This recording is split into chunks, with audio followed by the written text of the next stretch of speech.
সুপ্রিয় দর্শক, চলে এসেছি গাছের কথা ফুলের কথা ইউটিউব চ্যানেলে। আজকে আমি একটি গ্রীষ্মকালীন সবজি পুঁই ডাঁটা বা পুঁই শাক সম্পর্কে আলোচনা করব। মূলত একটি গ্রীষ্মকালীন সবজি হলেও প্রায় সারা বছরই এই পুঁই শাক আমরা বাড়িতে চাষ করতে পারি, সেটা টবে বা মাটিতে। মূলত মার্চ মাস হচ্ছে সবথেকে উপযুক্ত সময় পুঁই গাছ চাষ করার জন্য। পুঁই গাছ আমরা বীজ থেকে করতে পারি অথবা কাটিং থেকে করতে পারি, বা অনেক সময় নার্সারি থেকেও আমরা চারা কিনে এনে চাষ করতে পারি।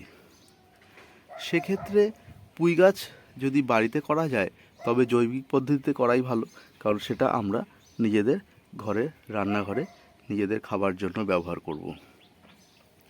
তো এবার বন্ধু, আমি দেখাবো যে পুঁই গাছের কিভাবে আমরা গাছ তৈরি করব। এই গাছটিকে আমি দেখাচ্ছি, এটি একটি আমার কয়েক মাস পুরনো গাছ, মাদার প্ল্যান্ট বলতে পারেন।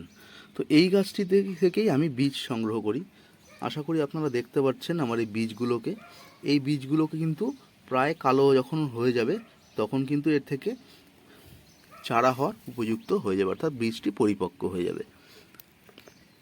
দেখুন বন্ধু, এখানে যে বীজগুলো রয়েছে এগুলো কিন্তু প্রায় পরিপক্ক হয়ে গেছে, অর্থাৎ এগুলো থেকে কিন্তু চারা হওয়ার মতো উপযুক্ত হয়ে গেছে। আমি কিন্তু আমার এই মাদার প্ল্যান্টটিকে রেখেছি, এখান থেকে আমি বীজগুলোকে সংগ্রহ করি এবং পরিপক্ক হলে মাটিতে ছড়িয়ে কিন্তু আমি সেখান থেকে চারা তৈরি করি। আজকে দেখুন আমার এই পুঁই গাছ কিন্তু সুন্দরভাবে গাছে গাছে লতিয়ে কত দূর পৌঁছে গেছে। আমি সেই সংগৃহীত বীজগুলো থেকে দেখুন কত সুন্দর কতগুলো চারা তৈরি করেছি। পরে এগুলোকে প্রতিস্থাপন করব বিভিন্ন জায়গায়। মূলত পুঁই গাছ একটি খুব রোদ পছন্দ করে বলে রোদের দিকে রাখাই ভালো, এবং রোদে রাখলে কিন্তু প্রচণ্ড সানলাইটে কিন্তু গাছ বৃদ্ধিপ্রাপ্ত হয়, এবং তবে উপযুক্ত খাবার এবং পরিমিত জল দিতে হবে। মূলত এই গাছকে গ্রোথের জন্য আপনারা সবথেকে ভালো খোল জল 15 দিন অন্তর অন্তর, এবং সাথে আপনারা এনপিকের ক্ষেত্রে যদি নাইট্রোজেনটা বেশি ব্যবহার করতে পারেন তবে কিন্তু গাছের গ্রোথ বেশি হয়।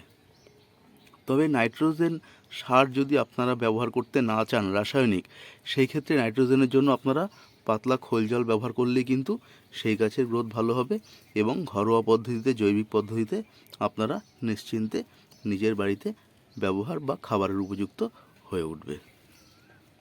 দেখুন বন্ধু, আমি এখানে মাটি সুন্দর করে তৈরি করে অলরেডি দুটো গাছ বসিয়ে রেখেছি।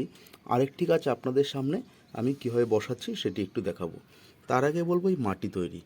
মূলত ওই মাটি তৈরির ক্ষেত্রে আমরা কিছুটা পরিমাণে গার্ডেন সয়েল নেব, তার সাথে নেব কিছুটা পরিমাণে গোবর সার, এবং তার সাথে আমি 30 থেকে 40% দেবো পচা পাতা সার।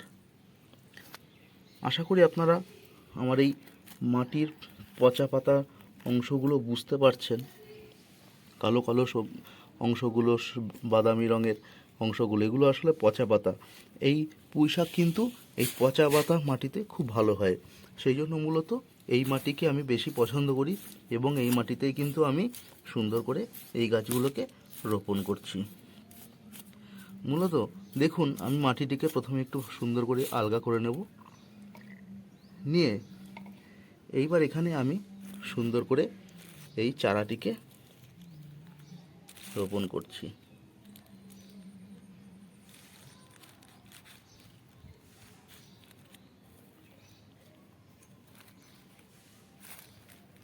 মাটিটিকে আলগা করে নিলাম, এবার এই চারাটিকে আমি সুন্দরভাবে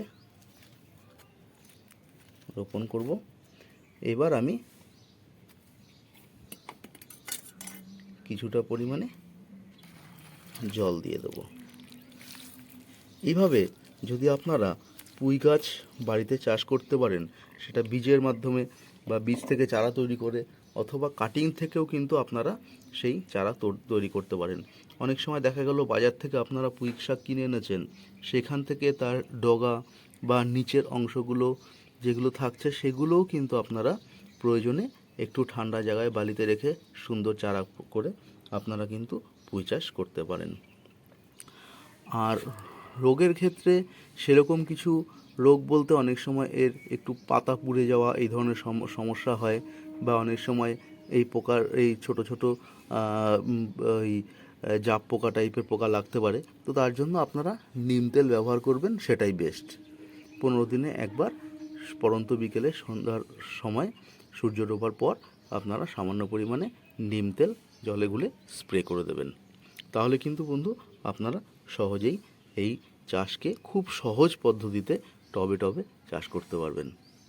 আসুন বন্ধু, আমরাও আমাদের ছাদ বাগানে এরকম কয়েকটি পুঁই গাছ সংগ্রহ করি এবং তাকে রোপণ করে আমরা নিজেদের বাড়ির দৈনন্দিন চাহিদা মেটাই।